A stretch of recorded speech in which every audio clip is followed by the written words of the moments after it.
Rape, sexual abuse, and harassment. Men and women say it is happening to them in the military, and their superiors are not doing enough to fix the problem. The details are in a lawsuit filed against former Defense Secretaries Robert Gates and Donald Rumsfeld. Dozens of service members claim the two men did little, if anything, to stop the military's alleged indifference to sexual misconduct. 10 on Your Side's Katie Collette joins us now with specific details of the suit. Katie? Nicole and Stephanie, 30 alleged victims total listed in this lawsuit, including 2 from right here in Hampton Roads. All say their superiors told them to keep quiet and in some cases simply ignored their allegations of assault. Many times this all ended with the alleged victims demoted, their accused attackers promoted.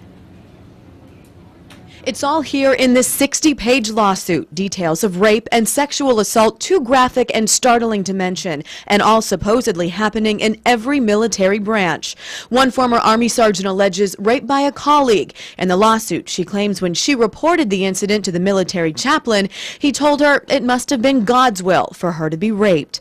Mila Hader also listed as a victim. She served in the Army for 9 years. Her last 2 spent investigating sex crimes. It was not until I worked within the boys' club of the Criminal Investigation Command that I was raped myself.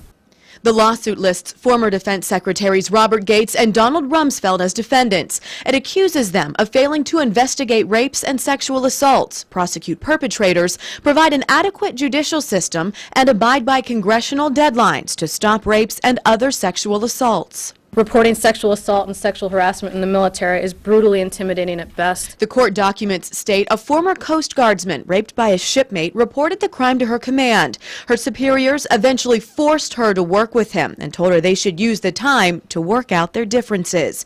Former Marine Corporal Sarah Albertson says she can relate after an alleged rape by a superior officer in 2006. I was told I just needed to suck it up until the end of the investigation and to continue treating him with the respect his rank deserves.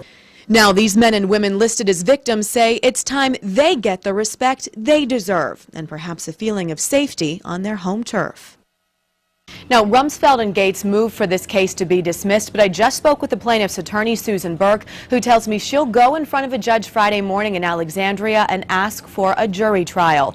Meanwhile, Department of Defense spokeswoman Cynthia Smith emailed me the following statement concerning this case. The Department of Defense takes seriously all allegations of sexual assault. Regardless of the outcome of this litigation, Secretary of Defense Leon Panetta is committed to reducing the incidence of sexual assault in the military.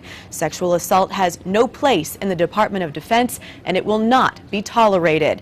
To read the DoD's full response, go to our website, wavy.com. Katie Collette, 10 on Your Side. 10 on Your Side first told you 2 weeks ago about a study showing most service members do not report sexual abuse. According to the Government Accountability Office, only 4 of 82 service members who said they were sexually harassed reported it last year. The study shows most incidents were not reported because the service member didn't feel it was serious enough or it wouldn't be taken seriously. Nearly half surveyed think people they work with could get away with sexual harassment even if it was reported.